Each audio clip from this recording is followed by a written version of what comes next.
All right, ladies and gentlemen, welcome back to the second episode of The Comp. I'm your host, Killchain, and my co-host here is the ever-famous Cryptic. This week, there's more news coming out about the pros. There's some stuff going on, Crypt. A lot of it around Scump specifically. What are your thoughts around him taking on the CDL when it comes to sponsorships, all the fines the players are getting, and the potential for a players' union that's coming? I think that's inevitable, man. I mean, if you look at any of the other pro sports, whether it be basketball or football or any of the other things, you have a players' union. You have that. It's a way to protect the players. Is it always a good thing? Yes. Sometimes it's a great thing. Sometimes it can be kind of a pain in the neck to deal with. Um, you know, there's going to be a day though that I think you're going to have the Call of Duty League without Scump. They talked about his retirement this year. Is he going to keep playing? Is he going to push towards another year? But right now that's their moneymaker. So there's going to be a lot of things he says that's going to be important, and I think they're going to listen to him. Now, can you come out and openly speak negative about the Call of Duty League like he has? But hey, as you know, the old saying goes, squeaky wheel gets the grease. So we'll see. Yeah, man. I think it's interesting. It's definitely an interesting topic because I do feel like the league may have overstepped quite a bit this past year with the fines and basically what players can and can't do, especially on their own personal channels and during the off season. When you're fining players for taking a sponsorship to play a different game during the off season on their own personal channel, that in my mind is taking it a bit too far. I know Scump's he's kind of the face of Call of Duty, but there's an extent and there's a boundary. There needs to be a boundary. My hope is that this players union doesn't get too bold and too overpowered to where they're running the show, because players running the show is never a good idea. But to get themselves to a point where they don't feel like they have to choose Call of Duty or streaming or YouTube over each other, where they can do all of them harmoniously and make the money that they want to. I think that's a win-win situation for not only the league, but the players as well, because you're looking at losing potentially some of your biggest names because they can make more money streaming or going to YouTube. Absolutely. Did you hear how much Octane got fined last year? He couldn't come out and give an exact number. I know the one fine was like 10 grand or something, wasn't it? No, cumulatively it was over $10,000. Yeah. He got fined. And he brought it up with Attach, and he didn't give an exact number, but holy crap, man. That's a lot. He was sad to know that he was fined as much as like Clayster won at Champs. Yeah. I remember that statement that he had. He was a little shocked by that. Now, when it comes to Octane, I love the guy, but there were times last year when he did take it too far. He openly hated the game on the social media channels and etc. I do agree with Activision that they can't have their professional players saying that kind of stuff. But at the same time, if you're going to have a league where your players are the face, you also need to listen to those players. You can't just shut them out and not do anything they ask. So there needs to be some compromise, and hopefully the union helps that. Yeah, for sure. But yeah, with the Call of Duty League, we got a new game out. We do. And now that I've rushed into our intro, what do you got for us today? Let me ask you, so Cold War's out. What do you think? Like, what do you think? What do you think of Cold War? I mean, it's new, it's fun. What are your thoughts? So I'll be totally fair on both sides of the fence. So I am a Black Ops player. I love Black Ops games. I'm very good at Black Ops games. I finally feel like I can top a leaderboard in any game out there. When we're playing, I feel like I could be at the top of the leaderboard in any of those games, which is great. It's a great feeling to have. We play a little more less competitive than we used to. Due to the org and all of that, all of the new stuff going on for us. But, frankly, the game is just fun. Even though they nerfed the movement, I still love it. I'm going to be honest with you. I know you hate it, but I still love it. It feels good. The gunplay feels good. I don't necessarily agree with how they nerfed the FFAR into the ground. The thing is the Maddox, but it's uncontrollable recoil. It's recoil that you cannot plan for. It's all over the place. So that's a tough one. The MP5, I know a lot of people aren't going to like what I have to say about it, but I'm glad it got nerfed. The gun was just stupid good. And I know that I've watched some YouTube videos where players were making the case that all the other guns needed to be buffed instead of that one being nerfed. I don't necessarily agree with that, because when you can beam someone across the map with an SMG and kill them faster than their AR can kill you, that's too much power. I agree. With the MP5, it definitely needed a nerf. There were times in which I would win gunfights at range with an SMG, and the guy would have like an XM4. Yep. And he wouldn't miss a whole lot of shots. And you got to have some balance with that. You've got to have that. FFAR, I don't know.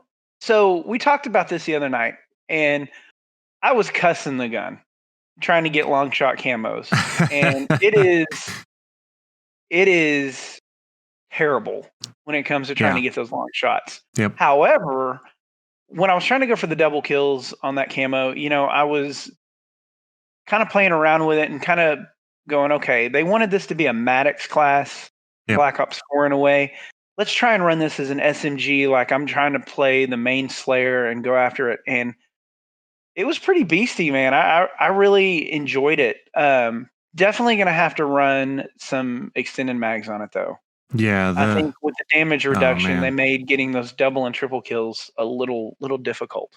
Yeah, especially those doubles when you're running that standard 25 round mag or 25 round standard magazine without any attachments or anything for it. Honestly, I didn't see much from an aim down sight perspective running the 40s on it. I ran the 40 round mag, the 40 round, what is it? The speed mag or whatever. Yep. And I enjoyed it. I did not enjoy trying to kill from range with it. It was absolutely horrible. But it was a beating. It was kind of frustrating because I was used to playing with it a certain way, and it was nerfed so hard in certain areas that I couldn't play with it the way that I wanted to. Which is fair, I suppose. But we can't leave off the hot topic. We've got Crim entering this arena. We've got some of the OG sniper clans entering this arena. And there is an all-out battle going on right now about sniper rifles. I personally do not like the way they work. Personal opinion, if I put 4 bullets in your chest, you should not be able to quick scope me. Quick scoping was somewhat removed from the games. Sniper rifles are not quick scope magnets. They want to make these games realistic and not arcade shooters anymore. I feel like the majority of the developers have said so. Since when could you pick up a Barrett 50 cal and quickscope somebody? I did it the other day. There's a pumpkin in the back. You quick scoped a pumpkin with a Barrett 50 cal. Sure did. Uh huh. I want to see the VOD on this. Hey, if you'll buy that, I got some oceanfront property in Arizona. Ooh, it's really nice. Good view. No, I agree with you, man. So I was playing the other day. I think it was last night, actually. We were playing on satellite, which is, sniper heaven. Right. And I was playing with the MP5, and I run up on this guy coming over the plane, and I just lasered him. Like, it was one of those where you just snap and don't miss a shot. Yep. And then I saw the glint. And in one shot, that beautiful, massive shot was like, pow, you're dead. Right. I was like, what the bleep, bleep, bleep? Like, seriously. So, yeah, I agree the sniper rifles need to be changed a little bit. I honestly, one of my highlights of Modern Warfare was the sniper rifles. I thought they were done really, really well. Yep. If you want a quick scope gun like that, I really think they should have left it like the marksman rifles, kind of like you had the Kar 98 in Modern Warfare. Oh, I hated that gun so much. Oh, I did too. I never even played with it because I just thought it was such a cheese.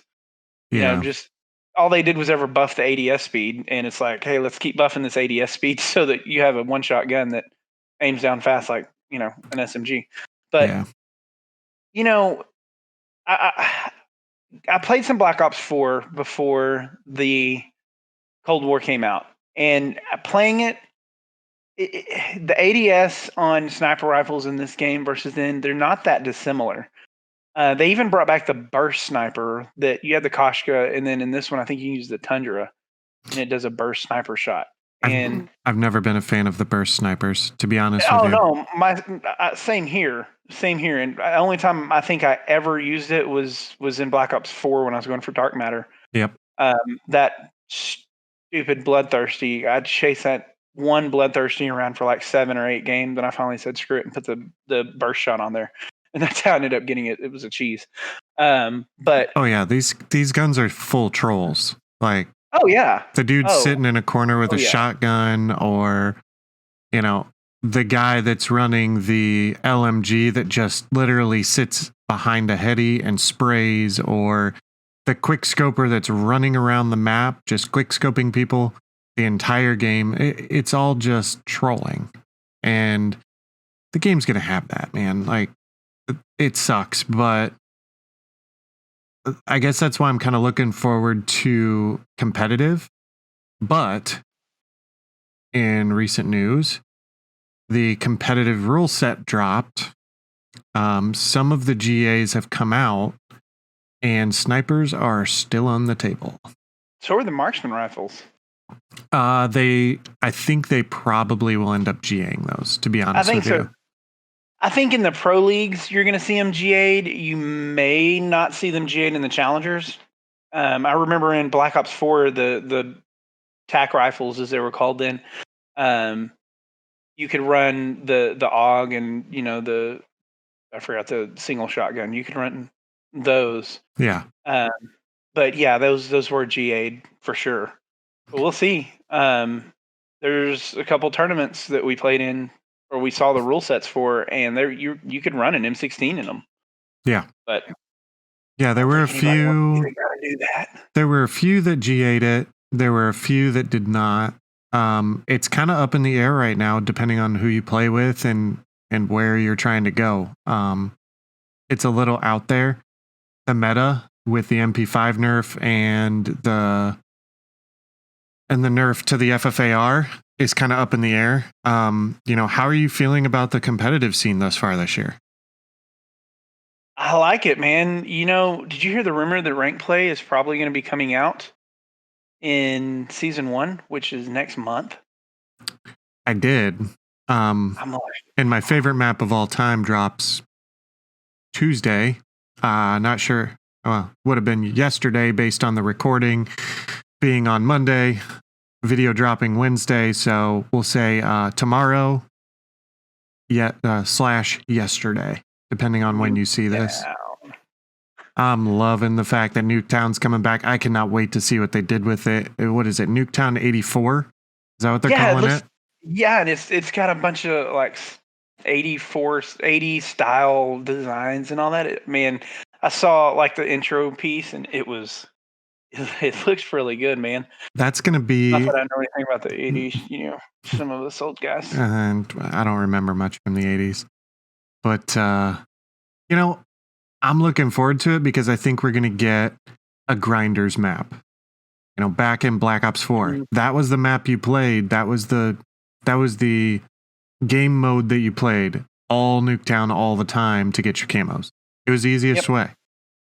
That's what I did to get Dark Matter. And I got it fairly quickly. So, but going back to competitive a little bit, we got a bit off topic with new drops coming. How are you feeling about the Challengers ladders going live today? We're starting to see the competitive scene pick up. We saw last week a bunch of the CDL teams host their own 25Ks. How's it all looking for you? Well, the Challengers ladder literally dropped today. And this afternoon at like 2:00 my time, Central Time, there was already a team like 9-0 in Challengers. And I think I heard right before this that they were already 20-0. So, and you're allowed to win, 20 matches a week? So the day it drops, we already have some teams that are 20-0. Challengers is going to be super sweaty this year. You got the culmination of pros dropping off from teams that are going to be playing on some of those challenger teams. You're going to have just people with COVID, a lot of things still shut down. So everybody's had extra game time. Man, I can't wait. I cannot wait till the first competitions. Those are going to be so much fun to watch this year, especially with the map designs. Yeah. There's a lot of chatter going on about the map designs on what the actual maps are going to be for competitive. I know that they've kind of released an initial list, but I wouldn't be satellites out there. Yeah, man. I really thought it would be there, not for search, but more for like a hard point or something like that. But the one thing that there's some speculation going around about is that there could be a potential of the CDL adding in a couple of maps based on season 1, because season 1 will drop before the season starts. There could be more maps, because we only got 8 at launch. I mean, to be fair, Treyarch had 2 less years to build their game, and they had to take over someone else's. So releasing 8 maps at launch, and especially having the majority of them be pretty decent, isn't too bad. So I'll be curious how the competitive scene evolves over the year. Hats off to Treyarch for being in touch with the community, in touch with the pros. What did we have? 2-3 patches this week, and not for crazy bugs where, like, there were bugs. Don't get me wrong, but we got 3 patches and 2 of them were balancing. Tell me the last time that you saw anything balancing on Modern Warfare. Well, you remember the get a kill by shooting your gun 45 degrees in the air shotgun from Modern Warfare. About 2 months into the game is when that finally got a balancing. 2 months. 2 months. And the MP5 was the MP5 was slightly overpowered, and they brought it back down to earth within a week. Yeah, I remember it was so bad that Joe Seacott was getting death threats. Like, as crazy as that is. Yeah. And it's like Treyarch goes, hey guys, come over here real quick. So like, we're going to balance this game out quickly because we're not going to go through that. So let's balance this out. And man, I'm impressed. I think that shows great quality by Treyarch. Getting this out. Now, there are some things, and this happens with any game. I'm bringing this up because it's affected me, but the game crashing still bothers me. It's like they fixed it where, originally when it came out on the PlayStation 5 and the Series X, they had some game crashing, but PC was fine. And now I'm seeing reports about it happening on PC. So I'll be glad when they fix that because my game crashed 3 times in like an hour. Yeah, see, that's the thing. I haven't had that happen to me yet. I've heard about it, but I've yet to experience, which probably is a good thing. Show off. Yeah, I mean, what can I say? We just do things better over here. It is what it is. Man.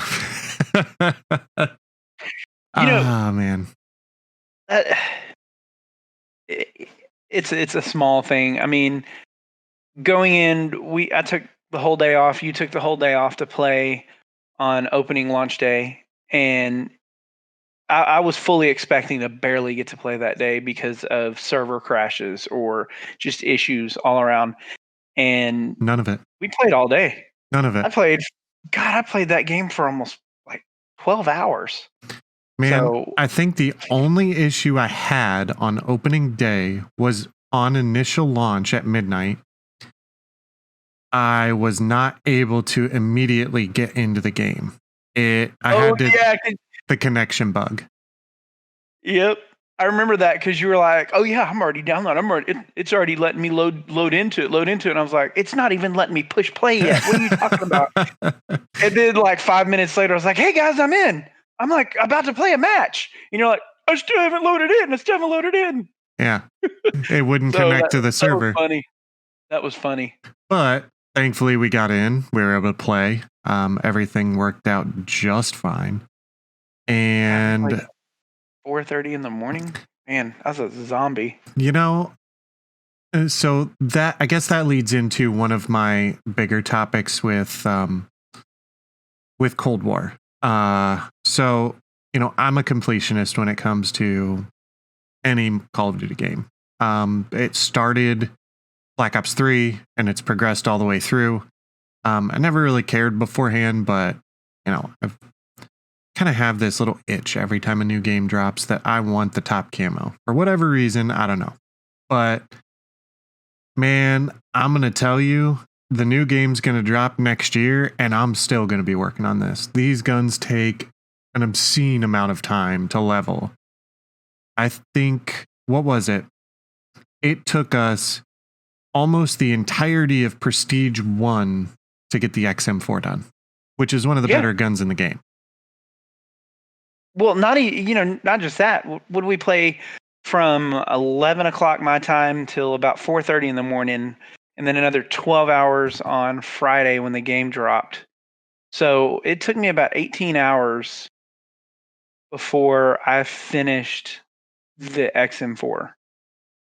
Like, yeah, I golded it out and I leveled it up, and it took about 18 hours. That was, I do wish they would change that a little bit. And camos, I'm going to tell you, man, you're a brave soul, because I'm looking at that RPG and my one saving grace was helicopters. And if you saw the patch notes, it was, hey, now they're harder. The way, we're going to make the helicopters harder to hit. And I'm like, oh. And then I played with the M60 and it's like, okay, you're aiming down sight. Oh, dude, I'm going to post up on the dunes, aim down sight the entire time on satellite. That's how I'm doing that one. You're going to be that guy. Yeah, I'm going to be that guy. I'm never that guy. But for that gun, because it's so bad, ADS time, yeah, I'm going to have to be that guy. Well, going to be the hold the heady. Okay. Going to be the hold the heady guy. Hold the heady guy. I like that. Or I'll be the ring and the dinger. You'll be the ring and the dinger guy. I'm still not quite sure what that means, and maybe that's not child appropriate, but hey, if you're watching this, make sure you ring that dinger so you know when our video comes out. Oh God, here we go. You're really gonna make that a thing, aren't you? Oh yeah, dude, 100%. All right. Why not? All right. You know how many you know how many messages I got? So that last video was what, 43 minutes long? Something like that. It dropped, and I think 45 minutes after it dropped, I had 3 messages that said, "Ring the dinger, ... with exclamation points. It's like. But are they excited about it, or are they making fun of you? Or do you not care either way? Oh man, at my age, I don't care anymore. I don't care. Fair enough. Jimmy cracked some corn on my behalf, and I really don't care.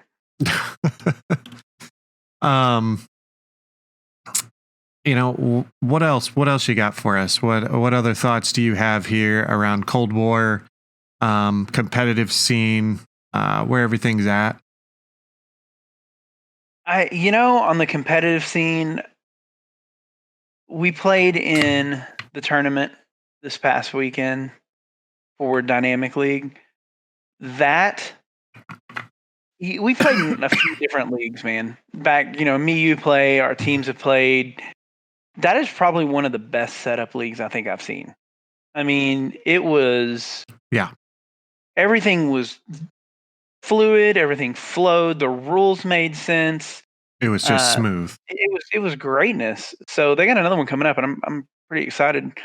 I don't know if we're going to be competing in it or not because of some scheduling conflicts, but for sure, I think I'm definitely going to watch it. Yeah, man. Huge shout out to Dynamic. Personally, I was asked to do some casting. They had a last minute dropout in casting due to family emergency or something that was unavoidable.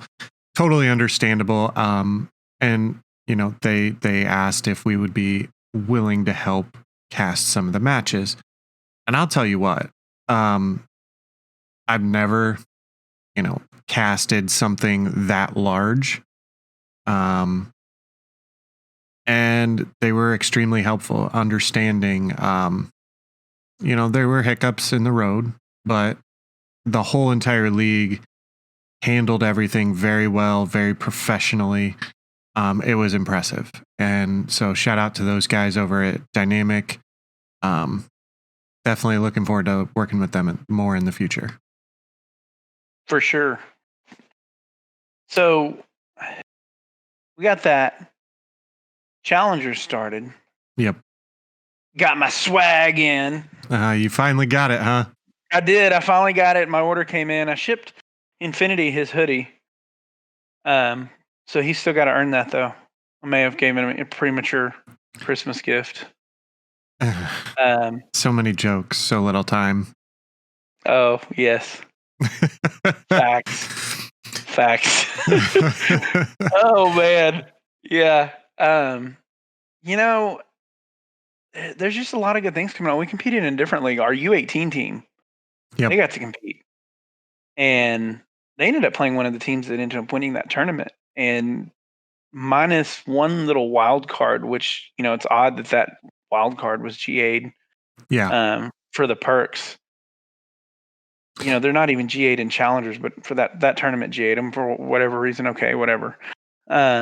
So, those guys, I think, would they win 6-1? And then they called us on they broke GAs. And I was like, holy, y'all are literally the only league that GA'd that, but okay. Yeah. So, they ended up making it to round 2, and then they lost that one because one of our players had to back out because of internet issues. But, they're looking good, man. U18 looks beast mode. And they are grinding. I can't say enough about the work that those guys are putting in. Unfortunately, they're not 18. We can't put them under contract. We can't let them compete in challengers. The rules are the rules. But man, these kids are the future, and they are very, very good. And they take it as serious as anyone in the organization, which is great. I agree, and I'm excited to see over the next several years what these guys turn into, and the sky's their limit right now. Yep, Um, absolutely. so I'm excited. Well, I guess that leads us up to I know we talked about the Redux Black team playing in the Dynamic League. Quick update on that. Didn't go as well as everyone had hoped. That's okay. It's their first step into that type of competition. We kind of knew going in that it was not going to be easy. And they learned very quickly how not easy it is to compete in leagues like that. To be honest with you, man, the competition is top notch. They had Fluid Gaming, 410, Resistance. They were all there. Yep. They were three of the top four teams. I think AS1 was the fourth team in that top four. All of which are just amazingly talented squads. And so, the fact that these guys are getting their feet into that upper level competition is fantastic. And, they didn't show well, and that's okay. Like I said, but the way they responded was more impressive to me than anything. They didn't log off. They didn't pout. They didn't quit. They didn't give up. They immediately went into private lobbies. They immediately went into GBs. Started working on the things that needed to be fixed so that they never had to feel the way they felt after getting just smacked. Yeah, for sure. Those guys. I didn't really care about the loss. I mean, I've said it since day one. You got to learn how to lose before you can learn how to win. Yep. And when they lost, a couple of them came to me and I was like, "Man, I don't ever want to feel like that again." And I was like, "Okay, I mean, what are you going to what are do you going to do about it?" it? Exactly. It's all talk at this point. What are you going to do? And they took the loss. They took it like champs, and they turned around and jumped into maps. Started. Okay, why did we lose? What happened? Let's review the VOD. Let's do this. Let's get together. And they were running GBs that night. I was extremely happy and impressed with them. Shout out to those guys. But how about Redux Green? Those guys. Man, this team is going to be nasty. To be honest with you, I was a little worried there for a while. We had some players that were not fully committed that we learned of. And to be honest, there was a little bit of roster mania here this past week. And so There was. we had to sit down, figure it out. Shout out to everybody that hopped in to help figure it out with us. Unfortunately, that's why the podcast is a few days late this week. But, the roster mania officially ended. What was it? Yesterday or potentially day before yesterday? It ended last night. Yeah. Last night, roster mania finally ended. We have a 4-man for black. We have a 4-man for white and a 4-man for green. And our U18 team is continuing to gather players, but because they can't compete in challengers, it's not a solid 4-man. It's our U18 guys getting together and figuring out who fits best. So, what are your thoughts on the whole roster mania over the last week and getting all that figured out and where the teams are at right now? I'm glad I'm bald. That's if I think I had one hair left right in this area somewhere, and it's gone. It's officially gone, man. The roster mania is just. It was exhausting. In any company that I've ever worked with or for, it's always your biggest challenge is people. Yep. it's always anytime you get a group of people, everybody knows this. When you get a group of people, it's all crazy. But with here, it's you literally can't do anything until you get a team together. And we were looking at black, and we're like, okay, we got black set, we got black set, we got black set. Yes, okay, time to focus on green. Okay, I think we got green set. We got 7 people on a 4-man roster. We can figure it out from there. That's enough people. And then all of a sudden, one of the players from black is like, yeah, guys, I think I'm out. Yep. And it's like, oh, okay. So then we bring in we're like, okay, are we going to have to take this guy? Okay, we're going to take this guy. And, we got with the team captain and said, all right, we're going to present to you. Here's 3 guys. Take your pick. Yep. But we do have a tryout tonight is actually going to be trying out running the one position that you really need. And, Fafner comes in and we're sitting there watching it. And I told him this. I was like, I was watching your first. I was like, were you nervous? Because watching his first round, it was like it was a little rough. Okay, he might make a comp team. He needs a little work on this and that. And then I think it was kind of towards the end of map 1 and for sure on map 2. He just exploded like a cannon. It was just like, who is this guy? Yeah. His movement, his everything was just on par. And it wasn't really his gun skill was there. I mean, gun skill, it's there. It's teamwork that we're looking at. Gun skill's a dime a dozen.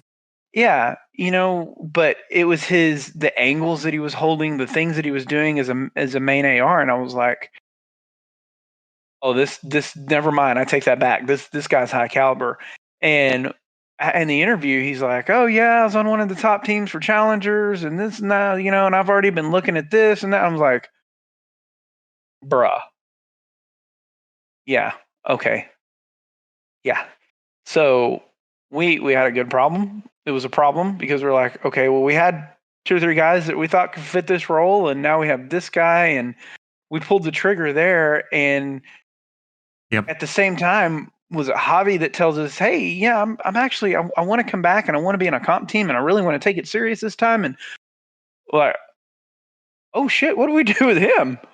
Yeah, it opened up the possibility to stack 2 teams. Yeah, man, I'm excited. I cannot wait. We haven't got to do it yet, especially with challengers coming out. But round robins. I really want to see a scrim between those 2. Yep. Like hardcore. I want to see a full on 4v4 against these guys on. Oh, I want to see the Tyson Holyfield throwdown, man. Oh, 12 rounds. Like these guys want to beat each other because it's not that they don't like each other. It's because they do like each other. It's because they like each other and they want the clout in the org.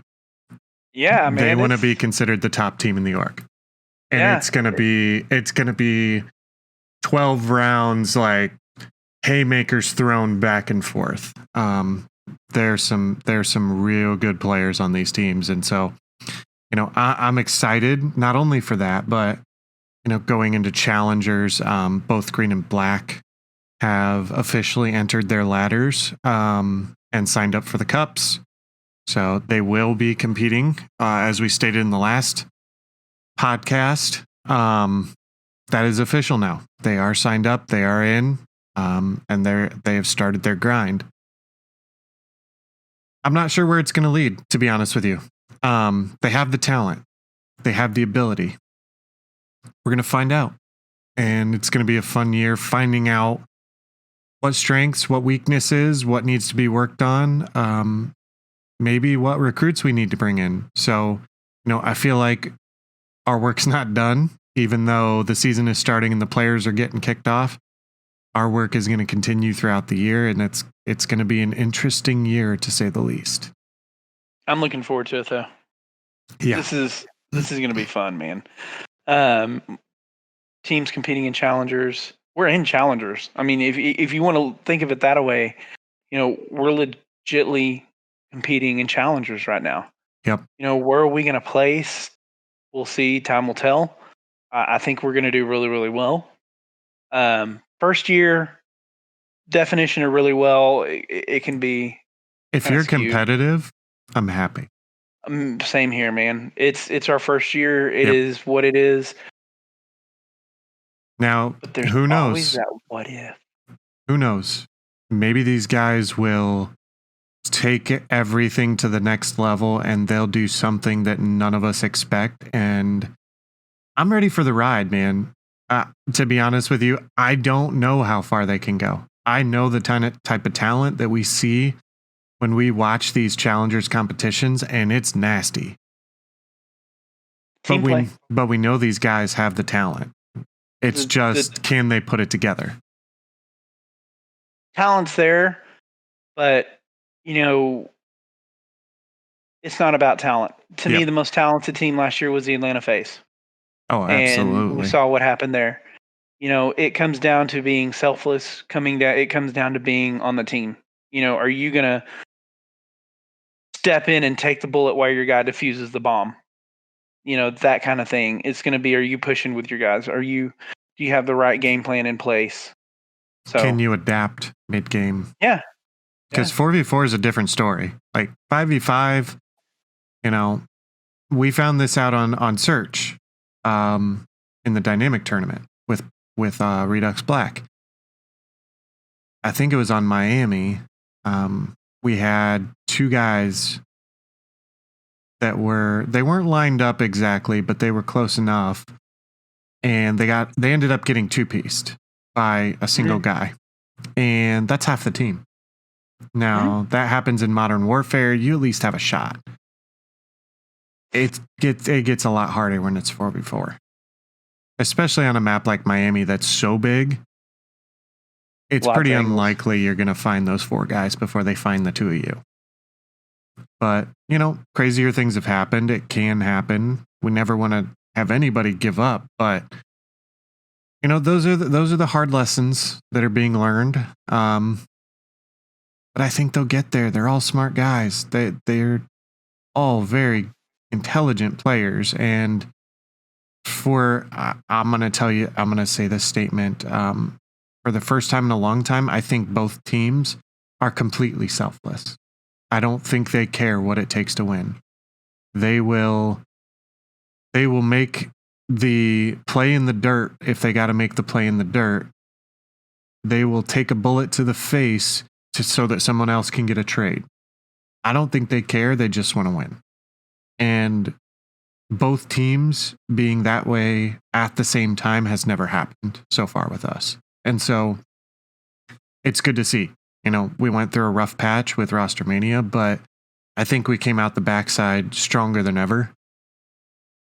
And I'm definitely looking forward to these first Challengers Cups, seeing how the ladders go to start the season, as well as, the following up tournaments with Dynamic. And, new news as of last night and this morning, we got confirmation that we did enter into WIGS World League for Redux Green starting the 30th, next Monday. Season 1 will kick off with Redux Green, and then Redux Black will follow up in early January for Season 2. They're going to, let everybody have a break, get through the holidays, and then come back. So it's going to be fun. These guys are ready to go. They're begging to compete in anything and everything that's out there. And, I'm more than happy to toss them in. Yeah. I'm looking forward to it. Yeah, I think I enjoy watching them as much as I do playing. There's so much stress in watching it. But then right before that first dynamic tournament, I was like, I was like shaking, man. I was getting antsy and nervous. And but I'll be honest, I didn't think I'd be nervous, but I was a little bit. And it hit me. It hit me the day before. Yeah. But it was just one of those like, whatever. And then about 10 minutes till, my wife and kids were in here, and I was just like, okay, everybody be quiet. Oh my God, what are they doing? And I actually had to mute my mic because I started screaming at the monitor. I was like, yeah, what are you doing? No. Well, good trade. I feel like I might have yelled at the monitor a few times. if I wasn't casting the game myself. Yeah, you were casting. I was like, oh, he's having a cast. This is crazy. It was difficult to cast our own team, to be honest. Yeah. I was having to be very neutral on the map, even though I didn't want to be. I had to, out of respect for Dynamic in their league. And so that was tough. I'd prefer not to cast our teams again unless it's, we're literally casting our team for scrims or anything like that. But, you did a good job, though. I have to give it. You did a hell of a job. I appreciate that. I was impressed. I appreciate that. It was a little stressful because I had no idea what I was doing. Yeah, it was like, hey, that match that's starting in like 5 minutes. Can you come past that and stream it? And you're like, what? That's my team's match. Oh, that's right. You're part of Redux. Yeah. I need you to stream your own match. Yeah, it was a little last minute, and Dynamic did a good job of getting over the documents. The first round, I knew what was going on, so yeah, I didn't need them. But there in the second match, they were able to get the documents over so that I could be a little more clear, a little more precise when it came to the casting, and it definitely helped a lot. So, again, hats off to those guys. I definitely love that league, man. Yeah, they've done a spectacular job. So, and at some point this season, I think we are gonna invite one of the guys that runs Dynamic, also owns his own org. So you guys look forward to that. I believe actually for next week's, or let's say episode 3, because we may end up dropping a second podcast this week because we missed the one last week. But I think our next one should include our team captain for Redux Black, Infinity Era. He's pretty excited. I think he's ready to get out there, talk about the team, how well they're doing, and what they're up to and what they're doing next. So, that should be a pretty good episode. Have a little conversation with him, and then future state, we'd probably be looking at amps or Redux Green for future episodes as well. Sure. So you guys, we got a lot of good content coming for you. So make sure that you subscribe, like, and ring the notification bell so that you get alerts to any one of the videos popping up. We'll be having our Redux Black and Redux Green team reveals here in the next, hopefully, week dropping, so that everyone is aware of who's on the team and can come out and support and cheer on their favorite players. So, Crip, you got anything else before we wrap up here? I know we're taking up everybody's time tonight. No, we're good, man. Don't forget to ring the dinger. And there it is. All right, everybody. Thank you again for tuning in, and we'll catch you next time. Adios.